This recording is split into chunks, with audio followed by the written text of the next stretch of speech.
جو کوئی اس آمریت کے بت کے سامنے کھڑا ہوا اس کے اوپر تبرہ کیا گیا، لان تان کی گئی، جھوٹے الزامات لگائے گئے. لیکن اگر تم یہ رقیق اور گندے الزام مجھ پہ لگاؤ گے، تمہاری بات سننے والے ہیں 10 افراد 20 افراد، میرا جواب سننے والے ہیں لاکھوں. تمہیں چوکوں اور چراہوں کے اندر تمہارے ان جعلی پروپیگنڈوں کو، ان جعلی الزامات کو ننگا کر کے رکھ دیں گے. اللہ کے فضل سے نہ ڈرتے ہیں، نہ اپنے ساتھ بزدلوں کو چلاتے ہیں، نہ میرا کوئی ساتھی بزدل ہے. دلیر باپ کے بیٹے ہیں، دلیر ماں نے جنا ہے. آپ اندازہ کیجئے وہ لوگ جو دن رات دین کے رستوں کے اوپر چلنے والے، آپ کے شہر کے اندر مولانا محمد علی جانباز رحمہ اللہ، کس کس کی بندہ بات کرے. یہ مولانا منظور کون اس شخص سے واقف نہیں ہے؟ کریا کریا، کوچا کوچا، مسلک کا، منہج کا، قرآن کا، سنت کا پیغام لے کے پھرتا ہے. لیکن بعض بدبخت ایسے ہیں جو دن رات اس کے اوپر تبرہ کرتے ہیں، اپنی زبانوں کو کالا کرتے ہیں، اپنے نامہ اعمال کو سیاہ کرتے ہیں. اور اس کا اعزاز صرف مولانا منظور کو حاصل نہیں ہوا، آپ کے شہر کے مولانا محمد علی جانباز ہوں، مولانا برک توحیدی ہوں، میاں جمیل ہوں، پروفیسر عبد الرحمن لدھیانوی ہوں، یہ ابو بکر معاویہ ہو، یہ طارق یزدانی ہو، یہ ذاکر الرحمن صدیقی ہو، علامہ اصغر فاروق ہو، ایک طویل فہرست ہے. جو کوئی اس آمریت کے بت کے سامنے کھڑا ہوا اس کے اوپر تبرہ کیا گیا، لان تان کی گئی، جھوٹے الزامات لگائے گئے. بتائیے جب تک انسان ان کی صف میں کھڑا ہے تب تک پاک صاف دھلا ہوا، ہر عیب سے مبرہ منزہ. جو ہی اس کے سامنے کھڑا ہو گیا دنیا جہان کے عیب اس کے اندر آ گئی. آج کل یہ شوق اور تباہ آزمائی ہو رہی ہے میرے ساتھ. میں پہلے بھی ان کو یہ بات کہہ چکا ہوں، اللہ کے فضل و کرم سے مولانا محمد علی جانباز اور ان علماء کے قدموں کی خاک کے برابر نہیں، ان کی جوتیاں اٹھانا ہم اپنے لیے اعزاز سمجھتے ہیں. لیکن ان بیچاروں کے ساتھ جو تم نے ظلم کیا، یہ تمہارا ظلم اس لیے سہتے رہے کہ یہ جواب دیتے کہاں دیتے، یہ کس کے سامنے رونا روئیں، یہ کس کے سامنے ویلا کریں. لیکن اگر تم یہ رقیق اور گندے الزام مجھ پہ لگاؤ گے، تمہاری بات سننے والے ہیں 10 افراد 20 افراد، میرا جواب سننے والے ہیں لاکھوں. تمہیں چوکوں اور چراہوں کے اندر تمہارے ان جعلی پروپیگنڈوں کو، ان جعلی الزامات کو ننگا کر کے رکھ دیں گے. اللہ کے فضل سے نہ ڈرتے ہیں، نہ اپنے ساتھ بزدلوں کو چلاتے ہیں، نہ میرا کوئی ساتھی بزدل ہے. دلیر باپ کے بیٹے ہیں، دلیر ماں نے جنا ہے. تمہیں کیا اور افسوس ہوتا ہے مجھے کہ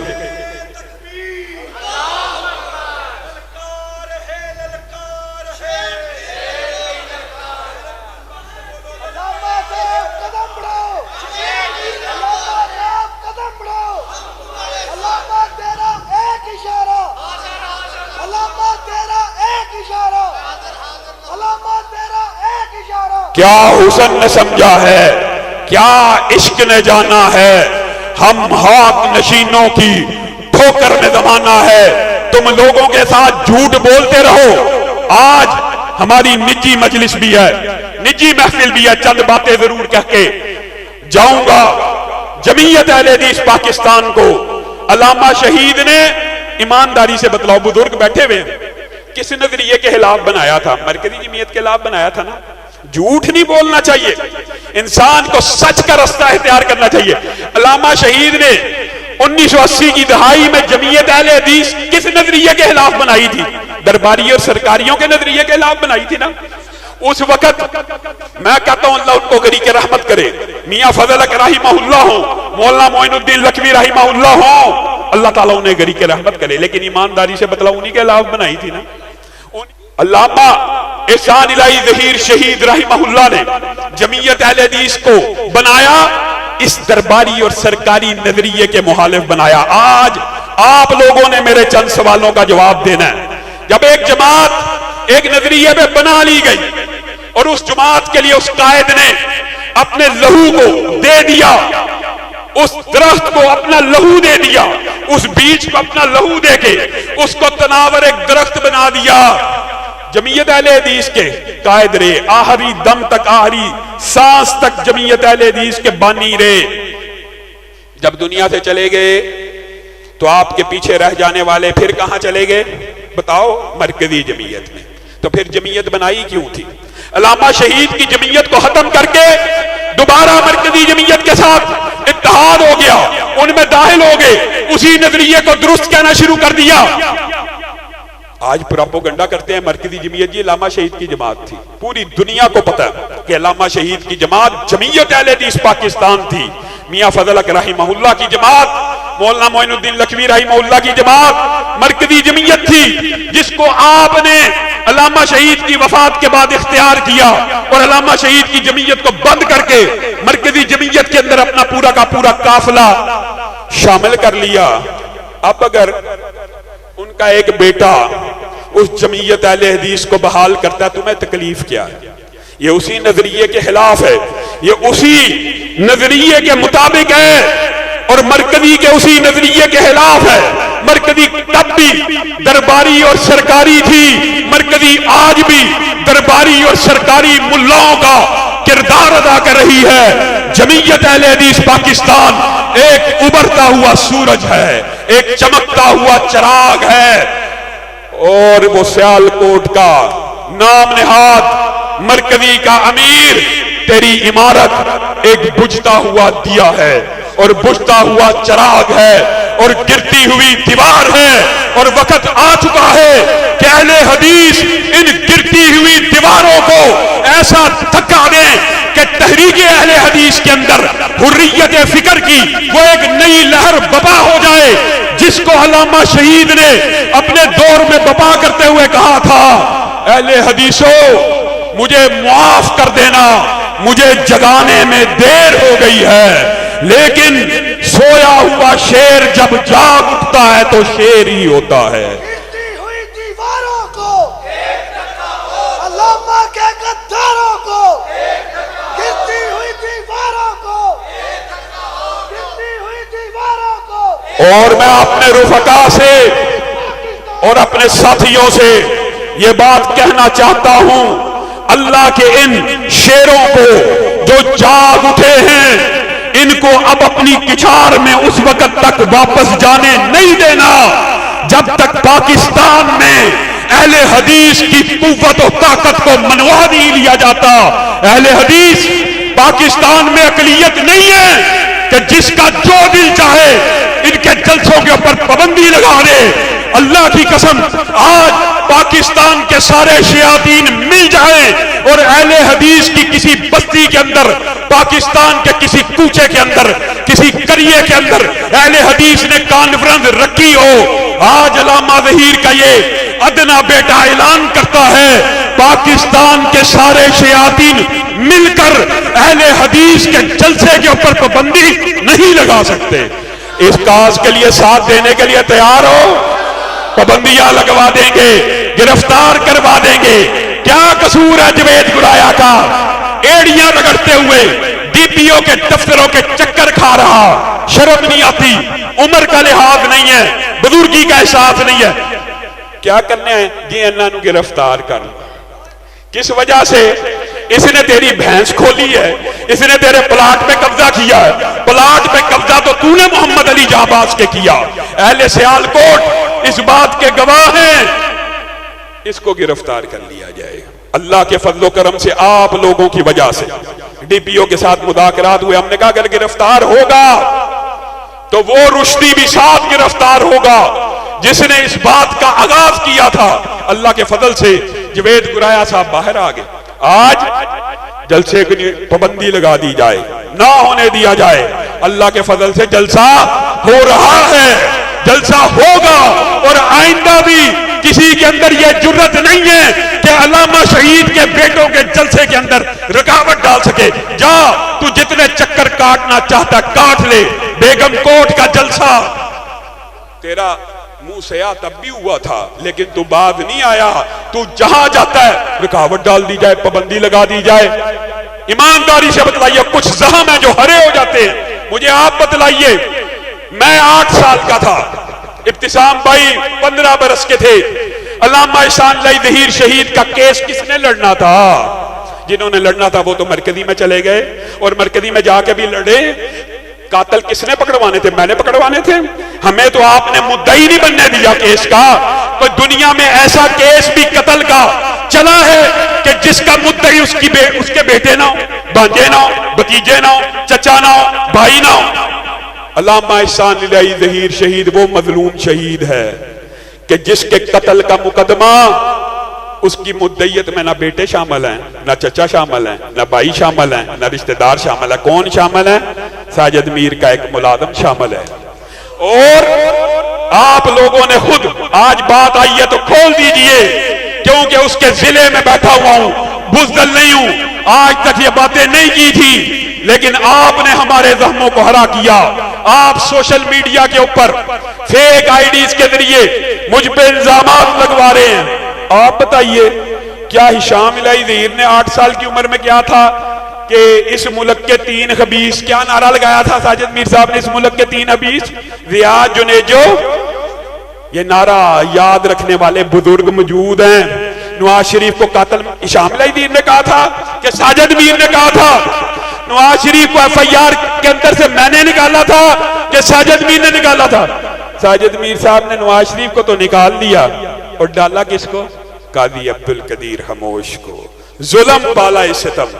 اس سے بڑا کوئی ظلم ہو سکتا ہے کہ جو علامہ احسان اللہ ظہیر شہید کی تحریک کو چلانے والا ہو اس کو قاتل کہہ دیا جائے, اور جس کے اوپر تم نے قتل کے الزام لگائے ہوں ان سے سینٹ کی سیٹ لے لی جائے اور 40 سال تک مسلک کو یرغمال بنایا جائے؟ ایمانداری سے بتلاؤ. 40 برس بیت گئے ہیں, ایسی غلامی, ایسی چاکری. نواز شریف زندہ باد, نواز شریف زندہ باد, نواز شریف کے پر بیٹے قربان. اللہ اور میاں کی مہربانی ہے, میرے سارے بیٹے نواز شریف کے اوپر قربان ہیں. میں اتحاد کا قائل ہوں, میں اتحادی سیاست اسلاف کے روایات کو مانتا ہوں, جائز ہے. لیکن اتحادی سیاست میں یہ کلچر جو آپ نے اپنایا ہے, آپ سب مجھے جواب دیں.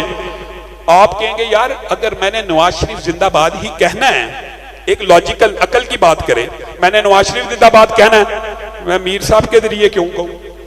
میں خود کیوں نہ اپنے ایم این اے کے ذریعے کہوں؟ میں خود کیوں نہ اپنے ایم پی اے کے ذریعے کہوں؟ ایسی سیاست کی ملک میں آج اہل حدیث کی تعداد کتنی ہے؟ 2 کروڑ سے زائد ہے. 2 کروڑ سے زائد. کہاں ہیں وہ 2 کروڑ اہل حدیث؟ کہاں ہیں؟ جماعتوں میں. اور جو جمعیت دن رات محنت کر رہی ہے کہ ان کروڑوں لوگوں کو جماعتوں میں واپس لے کے آیا جائے, P T I Imran Khan زندہ باد یا نواز شریف زندہ باد کے نعروں سے ان کو لا کے نظام مصطفیٰ زندہ باد, قرآن زندہ باد, سنت زندہ باد, ختم نبوت زندہ باد, دفاع صحابہ زندہ باد کے نعرے لگوائے جائیں, ان کے خلاف محاذ کھول لیے. وہ 2 کروڑ اہل حدیث کہاں ہیں؟ اللہ کی قسم کوئی پی ٹی آئی میں ہے, کوئی نون لیگ میں ہے, جماعتوں میں نہیں ہے. جماعتوں میں کس نے لانے تھے؟ جماعتوں میں کیوں نہیں رہے؟ یہ بندہ کس کے سامنے ماتم کرے, کس کے سامنے مرثیہ پڑے؟ یہ اہل حدیث جو جماعت سے باہر ہے. اور آپ کو میں ایک نہایت اہم خوشخبری بھی سنانا چاہتا ہوں. جب سے جمعیت بحال ہوئی ہے نا, ممبر رسول کے اوپر بیٹھا ہوں, مسجد کے اندر بیٹھا ہوں, اللہ کے فضل و کرم سے 50% سے زائد وہ لوگ جمعیت میں آ رہے ہیں جو مجھے آ کے کہتے ہیں علامہ صاحب ہم آج سے پہلے کسی جماعت میں نہیں تھے, ہم آج سے پہلے کسی مذہبی جماعت میں نہیں تھے, آپ نے ہمیں آواز دی ہے کہ اہل حدیث قوت و طاقت منوائیں, ایک پلیٹ فارم پہ جمع ہو جائیں. ہم پی ٹی آئی چھوڑ کے آ رہے ہیں, ہم نون لیگ چھوڑ کے آ رہے ہیں, ہم جماعت اسلامی چھوڑ کے آ رہے ہیں. ان کو واپس کس نے لانا تھا؟ کس کی ذمہ داری تھی؟ اہل حدیثوں کو کس نے جگانا تھا؟ آج ہم اتنے کمزور ہیں کہ اکیلے میرے مسجد کے دفتر میں, اور لوگ اللہ کے فضل سے, یہ بھی اللہ کا احسان ہوتا ہے, ہمارے پاس آتے ہیں جی مسجد بند ہے, جی مدرسہ بند ہے, جی علماء کے اوپر پرچے ہو رہے ہیں. صرف پاکستان کے اندر اس وقت 1000 سے زائد اہل حدیث مساجد مختلف مسائل کا شکار ہیں. کہیں جمعہ نہیں ہو رہا، کہیں بنانے نہیں دیا جا رہا، کہیں تعمیر نہیں کی جا رہی، کہیں باجماعت نماز کی ادائیگی نہیں ہو رہی، کہیں پہ کوئی چھوٹی رکاوٹ ہے، کس نے دور کرنی ہے؟ مذہبی جماعتوں کا کام کیا ہے؟ مذہبی جماعتیں بنتی کیوں ہیں؟ مذہبی جماعتیں ان کا وجود صرف اس وجہ سے بنایا جاتا ہے کہ اپنی قوم کا تحفظ کیا جائے، اگر کسی کے اوپر مقدمہ جعلی ہو جائے اس کے ساتھ کھڑا ہوا جائے، اگر کسی اہل حدیث مسجد کے اوپر کوئی قبضہ کرنے کی کوشش کی کرے اس کو روکا جائے، ٹوکا جائے، کسی مسجد میں اگر جمعہ نہیں ہو رہا وہاں پہ جمعے کا اجرا کرایا جائے۔ مذہبی جماعت کا مقصد یہ ہوتا ہے، اور لوگ ہمیں عجیب و غریب واقعہ کے سناتے ہیں کہ ان کے پاس گئے ہیں، ان کو کہا جمعہ نہیں ہوتا تو جمعہ پڑھ کے کی کرنا، نہ پڑھو، ادھر مسجد بنائی ہے تو انہوں نے کیا تھی اتھے بناؤ، فلاں جگہ رکاوٹ ہے تو دوسری جگہ چلے جاؤ، یہ جواب ہے؟ دوسری جگہ اب آپ بتائیں، اگر میں آپ کو ایک اہم نقطہ بتا کر اپنی بات کو ختم کروں گا، اور دل میں یہ بات آتی ہے، راہبروں نے راہبری کی ہے، راہزنوں نے راہزنی کی ہے، لیکن راہبروں نے بھی کیا کمی کی ہے؟ حکمراں ہو گئے نگینے لوگ خاک میں مل گئے، حکمراں ہو گئے کمینے لوگ خاک میں مل گئے نگینے لوگ۔ اور میں آپ کو ایک بات بتلاؤں، اگر حقیقت میں آپ لوگ میرا ساتھ دینا، اللہ کی قسم، میں قسم کھا کے کہتا ہوں، صرف آپ جو بیٹھے آج ارادہ کر لیں کہ ہم نے جمعیت اہل حدیث کے منشور، دستور، مشن کے ساتھ اتفاق کرنا ہے اور شانہ بشانہ علامہ شہید کی جمعیت کے ساتھ اہل حدیث کے تحفظ کی، وقار کی، مسجدوں کی، مدارس کی جنگ لڑنی ہے، تو میں آپ کو گارنٹی سے کہہ رہا ہوں، گارنٹی دیتا ہوں۔ آپ کیا سمجھتے ہیں آپ اتنے تھوڑے؟ آپ پورے پاکستان کے ہر حلقے میں بڑی بات نہیں کرتا، میں مبالغہ میزی کا قائل نہیں، آپ ہر حلقے میں 5,000 10,000 ووٹ رکھتے ہیں کہ نہیں رکھتے؟ تو 5,000 10,000 ووٹ تھوڑا نہیں ہوتا، وننگ کینڈیڈیٹ کے لیے تو 1,000 ووٹ بھی بہت ہوتا ہے۔ آپ اگر جمعیت اہل حدیث کے ساتھ مل جائیں، اور جمعیت اہل حدیث نہ اقتدار کی حریص ہے، نہ اقتدار کی حریف ہے، نہ اقتدار کی حلیف ہے، ہم اپنی قوت، طاقت اور ووٹوں کو اس پلڑے میں ڈالیں گے جو اہل حدیث کو اس کا حق دے گا، جو اہل حدیث کو اس کا۔ تو آپ کے سامنے اگر آپ یہ قوت اور طاقت مجتمع کر لیں، اللہ کی قسم کھا کے کہتا ہوں، آج آپ صرف اس مسجد میں بیٹھے ہوئے اس بات کا عزم کر لیں نا کہ جمعیت اہل حدیث جہاں کہے گی ہم وہاں ووٹ دیں گے، وہاں ووٹ دیں گے انشاءاللہ، جہاں جمعیت اہل حدیث کہے گی۔ تو آپ کے حلقے کے MNA، MP، وزیر، جن کے دفتروں کے آپ چکر لگاتے ہیں، جن کے ترلے کرتے ہیں کہ کام کر دو، سائن کر دو، وہ اللہ کی قسم آپ کی مسجدوں میں آ کے آپ سے بھیک مانگ کے آپ کے ووٹ لیں گے۔ آپ کو جگایا نہیں گیا، آپ کو بتلایا نہیں گیا، آپ کو علامہ شہید کی فکر اور منشور بتلایا نہیں گیا۔ مرکزی کل بھی علامہ شہید کے مخالف تھی، مرکزی آج بھی علامہ شہید کے بیٹے کے مخالف ہے۔ یہ ایک نظریہ ہے، ایک نظریہ ہے سرکاری اور درباری سیاست کا، ایک نظریہ حریت فکر کا۔ آپ کے اہل حدیثوں کا مقدمہ کس نے لڑنا ہے؟ جمعیت اہل حدیث پاکستان نے لڑنا ہے، اور وہ کب لڑے گی؟ جب آپ لوگ ہمارا ساتھ دیں گے، انشاءاللہ روٹی کپڑا مکان ہم دیں گے، اہل محنت کو شان ہم دیں گے، اس ہزا کو مٹائیں گے ہم ہی، فصل گل لے کے آئیں گے ہم ہی، اور جوش میں ہے طبیعت قتیل آج کل، سامنے جو بھی آیا وہ بہ جائے گا، یہ ندیق زمانے سے مشہور ہے اپنی موذ اور طغیانیوں کے لیے۔